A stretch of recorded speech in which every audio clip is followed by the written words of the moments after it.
Voici les plus sombres controverses historiques. Salut, c'est Zaba, et commençons tout de suite par le numéro 9. Épopée de Gilgamesh. L'épopée de Gilgamesh est sûrement le plus ancien récit épique de l'histoire, écrit plus de 1500 ans avant l'Iliade d'Homère. L'épopée raconte les péripéties du roi sumérien Gilgamesh d'Uruk. Le personnage est un héros légendaire en Mésopotamie antique. Le roi à la recherche d'immortalité était le fils de la déesse Ninsun et du roi prêtre Lugalbanda, ce qui le rend donc à moitié dieu. Et durant sa quête épique, il défait des monstres et découvre la condition humaine et ses limites, la vie, la mort, l'amitié et plus largement, le récit raconte un éveil du héros à la sagesse. Mais la controverse vient de l'interprétation très particulière que font certaines personnes de l'histoire. Puisque selon cette interprétation, Gilgamesh serait à la recherche d'un moyen pour retourner à la planète de sa mère déesse. Selon la même interprétation farfelue, l'épopée raconterait comment une race alien aurait créé les premiers humains, qui les auraient alors pris pour des dieux. Et parmi les dieux sumériens de Mésopotamie auxquels Gilgamesh a dû faire face, on retrouve les Anunnaki, des dieux célestes qui seraient venus du paradis et qui auraient appris aux humains la science, les mathématiques, la technologie et l'écriture. L'auteur Zecharia Sitchin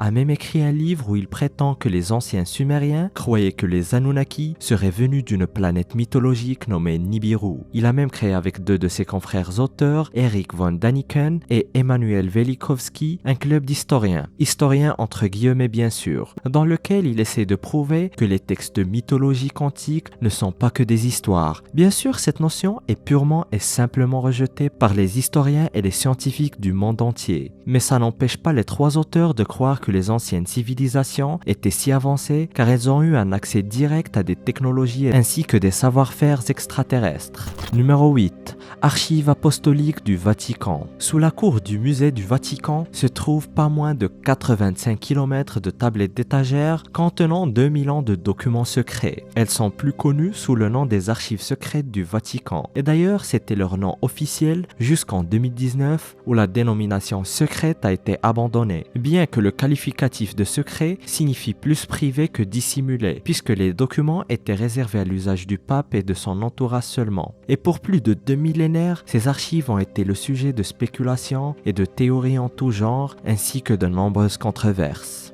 Et bien que plusieurs personnes aient pu remettre l'existence même de ces archives en question, elles sont bel et bien réelles. Et elles sont restées complètement confidentielles jusqu'au 19e siècle, où le pape Léon XIII les a ouvertes à la libre consultation des universitaires. Mais l'accès y reste très exclusif. Seulement 1000 académiciens y accèdent chaque année, et même les universitaires les plus éminents doivent répondre à plusieurs critères très sélectifs, passant par un processus de vérification plus que rigoureux. Et tous ces documents précieux sont gardés dans ce qui peut être décrit comme une véritable forteresse qui se trouve sous le sol du Saint-Siège. Le Vatican affirme bien sûr qu'il n'y a rien d'horrible ou de sanglant dans ces archives et que ce n'est rien de plus que des documents administratifs. Mais bien sûr, cela est sujet à de grands débats. Et bien qu'on ne sache pas grand-chose sur la majorité des documents, il y en a plusieurs qui ont été révélés au cours du temps et ils sont pour le moins très fascinants, comme par exemple le procès de Galilée, l'excommunication de Martin Luther ou encore des lettres royales envoyées aux différents papes à travers l'histoire. Mais l'un des documents les plus importants et les plus intrigants de la collection est le parchemin de Chinon, qui a été découvert en 2002 et qui a été rendu public en 2007. Le document détaille le très célèbre procès des chevaliers de l'ordre du Temple, prouvant qu'ils ont été absous des accusations d'hérésie par le pape Clément V. Il contiendrait aussi des documents sur l'emplacement du pape durant la Deuxième Guerre mondiale, mais il y a aussi une rumeur très controversée selon laquelle les archives contiendraient des preuves que Jésus-Christ aurait eu un enfant comme le prétend le Da Vinci Code. Numéro 7. Bureau des assassinats bulgares. Le Comité pour la sécurité d'État, plus connu sous l'abréviation KDS, a été l'agence de sûreté bulgare durant l'époque communiste et l'organisation avait de très forts liens avec le KGB soviétique. Et en 1964, le comité a formé l'unité secrète nommée Service 7. Leur mission principale était de surveiller, de kidnapper et d'assassiner les opposants et les dissidents bulgares à l'étranger. Et en moins de 10 ans d'existence, le service était impliqué dans des activités criminelles dans pas moins de 9 pays à travers l'Europe et l'Afrique. Et les informations sur ce service spécial n'ont fait surface qu'en 2006, quand une loi récemment votée a déclassifié plusieurs documents de l'ère communiste. 24 Chassa, l'un des journaux les plus lus de Bulgarie, a investigué pas moins de 5000 documents déclassifiés. Et ces documents ont révélé l'existence de plusieurs missions de contre-espionnage, d'assassinat politique et des missions secrètes sous des noms de code comme traître, X ou encore l'homme aveugle. Ces missions visaient très clairement à éliminer des opposants et des activistes qui dérangeaient le gouvernement communiste. Et l'exemple le plus connu de ces missions est l'assassinat du dissident Georgi Markov, qui a été empoisonné à Londres avec un parapluie. Une méthode qui est aujourd'hui tristement connue sous le nom du parapluie bulgare. Les rapports laissent à penser que durant le pic de ces activités, le bureau avait à son service pas moins de 39 agents dédiés à mettre sous silence tout opposant.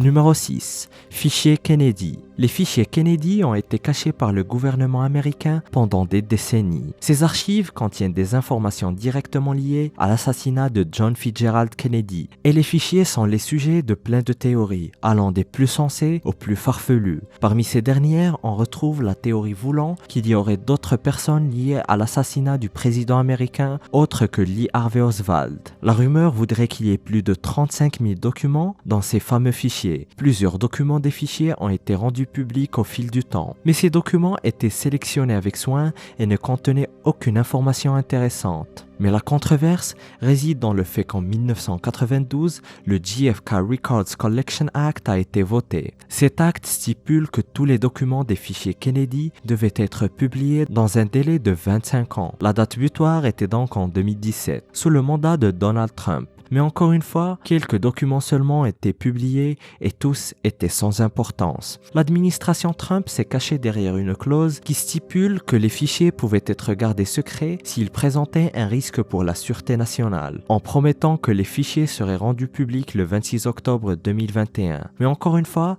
les documents publiés n'apportaient rien de nouveau, et le président Biden à son tour a repoussé la publication du reste des documents jusqu'en décembre 2022. Numéro 5. La reine secrète. La reine secrète de l'Empire assyrien, Samouramat, plus communément connue sous le nom de Samiramis, a été la reine régente de l'Empire assyrien de l'an 811 à 806 avant Jésus-Christ. Elle a accédé au trône en attendant la majorité de son fils qui était le prince héritier. Et c'est l'une des rares femmes de l'histoire qui s'est assise sur un trône en l'absence d'un mari. Mais son règne, qui n'a duré que 5 années, semble avoir inspiré le respect pérenne de ses sujets et du monde entier. Et ce, même des siècles après sa mort. Et selon la chercheuse Gwendoline Lake, Samiramis a une très grande influence dans la cour de l'Empire assyrien. Le fait qu'elle ait pu préserver la couronne de son mari ainsi que la stabilité du royaume entier jusqu'à l'intronisation de son fils était un véritable exploit pour l'époque. Surtout quand on sait que les femmes n'avaient pas le droit d'occuper des positions de pouvoir au sein de l'Empire assyrien. C'est d'ailleurs pour ces raisons qu'elle a été grandement effacée de l'histoire officielle. La légende veut même qu'elle ait réussi à stabiliser l'Empire après une guerre civile très brutale. Elle aurait aussi vaincu les Arméniens et aurait développé d'incroyables infrastructures. Mais malgré tout cela, elle est à peine mentionnée dans l'histoire officielle et son existence même aurait été remise en doute sans quelques indices physiques ayant permis de retracer sa biographie. Les plus importants étant 2 statues consacrées à Nabu, dieu mésopotamien du savoir dans la ville actuelle de Nimroud en Irak, ou encore des stèles qui font référence à son règne dans la ville turque de Kiskapanli. Mais malgré tout cela, son aura est restée intacte au-delà des âges, au point que le poète italien Dante l'évoqua dans la première partie de la Divine Comédie intitulée L'Enfer, et plus tard dans la tragédie de Voltaire qui sera adaptée en opéra intitulée Semiramide. Numéro 4. Maîtresse esclave. Des historiens viennent de mettre au grand jour les quartiers d'une femme du nom de Sally Hemings dans la résidence de l'ancien président américain Thomas Jefferson. La découverte suscite la controverse, puisque la relation du président américain avec Sally Hemings, qu'il détenait en esclavage, n'a cessé de faire de vagues depuis le premier mandat du président Jefferson. Thomas Jefferson était le troisième président des États-Unis d'Amérique et il est considéré comme l'auteur principal de la Déclaration de l'indépendance américaine. Et puisqu'il a joué un rôle majeur dans l'évolution des États-Unis tels qu'on les connaît aujourd'hui, plusieurs personnes préféraient passer cette histoire sous silence. Mais des archéologues en 2017 ont mené des excavations sur le site de l'ancienne résidence du président à Monticello et ont pu découvrir les quartiers où vivait Sally. Et la plupart des historiens s'accordent à dire qu'elle a enfanté au moins 6 enfants avec le président américain. La découverte permet de mettre la lumière sur la vie des esclaves de l'époque aux États-Unis. Et selon Gardiner Hallock, le directeur des restaurations de la plantation de Jefferson, certains de ces enfants seraient même nés dans les quartiers qui viennent d'être découverts. La pièce était adjacente à la chambre de Thomas Jefferson et est passée inaperçue pendant des décennies. Plusieurs personnes ont essayé d'occulter l'histoire de cette femme avec qui le président américain entretenait une relation. Mais aujourd'hui, des visites dans l'ancienne plantation permettent de mettre en lumière le passé de Sally ainsi que les 600 autres esclaves qui ont vécu dans la plantation. Numéro 3.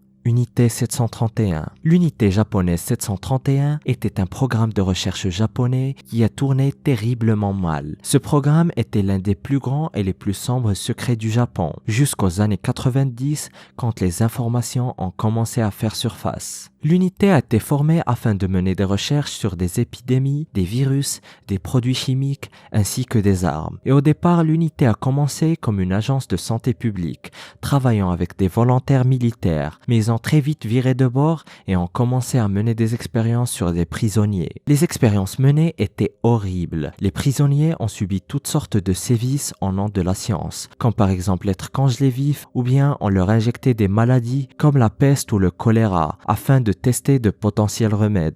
Et avec la progression de la Deuxième Guerre mondiale, l'unité 731 a commencé à développer des armes biologiques, en essayant de développer le virus parfait à répandre au-dessus d'une ville. Des milliers de prisonniers chinois, mongols, coréens et russes ont subi toutes sortes d'horreurs dans le cadre d'expériences folles. Le New York Times a même réussi à interviewer d'anciens membres de l'unité qui ont déclaré qu'aucun des prisonniers n'a jamais survécu et qu'ils comptaient utiliser leurs armes biologiques sur les Alliés et plus spécifiquement les Américains. Leur plan était de transporter des bombes biologiques dans des ballons avant de les faire exploser au-dessus des États-Unis. Ils comptaient même utiliser des pilotes kamikazes afin de faire écraser des avions chargés en armes biologiques sur la ville de San Diego en Californie. La justification de toutes ces horreurs était qu'en temps de guerre, il fallait gagner coûte que coûte. Numéro 2. Effet Lucifer. L'expérience de Stanford est une expérience de psychologie sociale très particulière, dans laquelle le professeur de psychologie, Philippe Zimbardo, a choisi 24 jeunes adultes pour leur maturité et leur stabilité psychologique et les a assignés aléatoirement soit en prisonniers, soit en gardiens. Ceux qui ont reçu le rôle de prisonniers ont donc été arrêtés comme des criminels lambda. Ils ont ensuite été transportés à l'université de Stanford où une prison factice a été aménagée dans les sous-sols. L'expérience a eu lieu du 15 août au 21 août 1971 et a dû être arrêtée seulement 6 jours après son départ, au lieu des 2 semaines prévues au départ, en raison de très sérieux traumas psychologiques qui auraient été infligés aux participants de l'expérimentation. L'expérience tentait de comprendre la psychologie derrière les rapports de force entre gardes et prisonniers, mais l'expérience est très vite transformée en une plongée très troublante dans les changements de comportement que peuvent entraîner une position de pouvoir chez des personnes tout à fait normales. Seulement 2 jours après le début de l'expérience, plusieurs des sujets qui ont été désignés comme gardes ont commencé à perpétrer des actes cruels et sadiques sur les prisonniers qu'ils étaient censés encadrer. Les gardiens se sont mis à imposer des règles autoritaires et à devenir très abusifs, tandis que les prisonniers subirent de réels traumatismes psychologiques. La conclusion de Zimbardo était très simple. Quand des hommes tout à fait normaux sont dans des positions de pouvoir, leur comportement évoluait en fonction et ils commenceront à exercer des comportements abusifs et sadiques en s'adaptant à la situation dans laquelle ils sont. En gros, l'expérience a révélé la cruauté humaine, d'où le nom Effet Lucifer. Numéro 1. L'apôtre préféré. Marie-Madeleine est une figure centrale de la chrétienté et du catholicisme. Et pourtant, personne ne semble être d'accord sur qui elle était vraiment. Quel rôle jouait-elle dans la vie du Christ et pourquoi autant de controverses entourent son histoire? Et en 2000 ans d'histoire, elle a été traitée de prostituée, de pécheresse, et certains même prétendent qu'elle a été la compagne du Christ. Une autre théorie tirée par les cheveux veut que Marie-Madeleine a été utilisée comme moyen de manipulation par l'Église catholique qui voudrait garder son histoire secrète et défendue. Mais l'une des plus grandes controverses l'entourant est la théorie selon laquelle c'est elle qui aurait été attablée à droite du Christ et non pas Judas au dernier souper. Ce qui voudrait dire qu'elle était la préférée parmi les apôtres. Et selon le professeur John Taylor du King's College de Londres, ce postulat est extrêmement dérangeant pour l'Église. Plusieurs historiens, archéologues ainsi que des érudits religieux pensent que d'une façon ou d'une autre, Marie-Madeleine aurait joué un rôle très important dans la vie du Christ et que l'Église aurait essayé de le cacher pendant 2 millénaires. Selon cette même théorie controversée, l'Église aurait sali l'image de Marie-Madeleine afin d'éloigner les femmes des positions de pouvoir au sein de l'organisation de l'Église. Toujours selon la même opinion sujette à controverse, si Marie-Madeleine avait joué un rôle aussi important dans la vie du Christ, cela voudrait dire que des femmes pourraient occuper des positions de prêtres, de curés, voire même d'évêques. La même théorie prétend aussi que d'anciennes Bibles feraient mention d'elle, parmi lesquelles le livre perdu de Marie, qui ferait aussi partie des archives apostoliques du Vatican. Et cette cité perdue légendaire vient tout juste d'être découverte dans les forêts tropicales d'Amérique du Sud. Découvre-la ainsi que plusieurs autres découvertes fascinantes en cliquant sur cette vidéo.